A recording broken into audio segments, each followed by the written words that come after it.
Hello, today's story is The Mitten by Jan Brett. Be sure to click that subscribe button for more story adventures. What's that, Sammy? Sammy wants to go hide in today's story, so we need to go find him.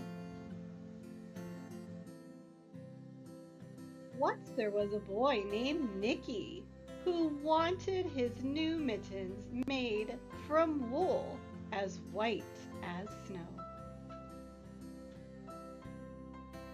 At first, his grandmother, Baba, did not want to knit white mittens. If you drop one in the snow, she warned, you'll never find it. But Nicki wanted snow white mittens, and finally Baba made them. After she finished, she said, when you come home, first I will look to see if you are safe and sound. But then I will look to see if you still have your snow white mittens. So off Nicki went, and it wasn't long until one of his new mittens dropped in the snow and was left behind. A mole, tired from tunneling along, discovered the mitten and buried inside. It was cozy and warm and just the right size, so he decided to stay. A snowshoe rabbit came hopping by. He stopped for a moment to admire his winter coat. It was then that he saw the mitten, and he wiggled in, feet first. The mole didn't think there would be room for both of them, but when he saw the rabbit's big kickers, he moved over.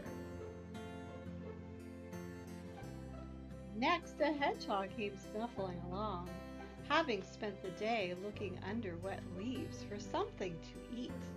He decided to move into the mitten and warm himself.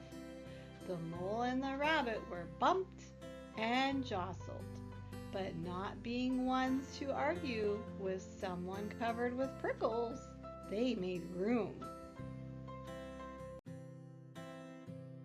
As soon as the hedgehog disappeared into the mitten, a big owl, attracted by the commotion, swooped down. When he decided to move in also, the mole, the rabbit, and the hedgehog grumbled. But when they saw the owl's glanty talons, they quickly let him in. Up through the snow appeared a badger. He eyed the mitten and began to climb in. The mole, the rabbit, the hedgehog, and the owl were not pleased. There was no room left, but when they saw his diggers, they gave him the thumb. It started snowing, but the animals were snug in the mitten. A wall of warm steam rose in the air, and a fox trotting by stopped to investigate. Just the sight of the cozy mitten made him feel drowsy. The fox poked his muzzle in. When the mole, the rabbit, the hedgehog, the owl, the badger saw his shiny teeth, they gave the fox lots of room. A great bear lumbered by. He spied the mitten all plumped up. Not being one to be left out in the cold, he began to nose his way in. The animals were packed in as tightly as could be, but what animal would argue with a bear? The mitten swelled and stretched. It was pulled and bulged too many times its size, but Baba's good knitting held fast. Along came a meadow mouse, no bigger than an acorn. She wriggled into the one space left and made herself comfortable on of the great bear's nose. The bear, tickled by the mouse's whiskers, gave an enormous sneeze. Ah! Ah! Ah! Choo! The force of the sneeze shot the mitten up into the sky and scattered the animals in all directions. On his way home, Nicki saw a white shape in the distance.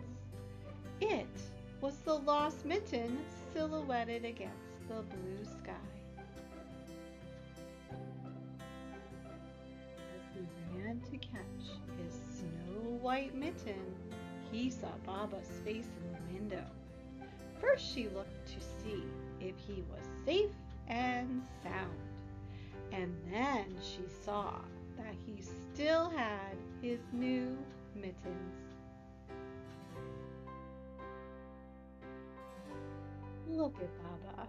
She sees that the glove got really big and is probably wondering why. That is the end of our story, The Mitten by Jan Brett. Do you see Sammy anywhere? You do? Oh, there he is! Sammy said, if you like that story, be sure to like, subscribe, and share. Be sure to join us for more story adventures. Until next time, friends. Bye-bye.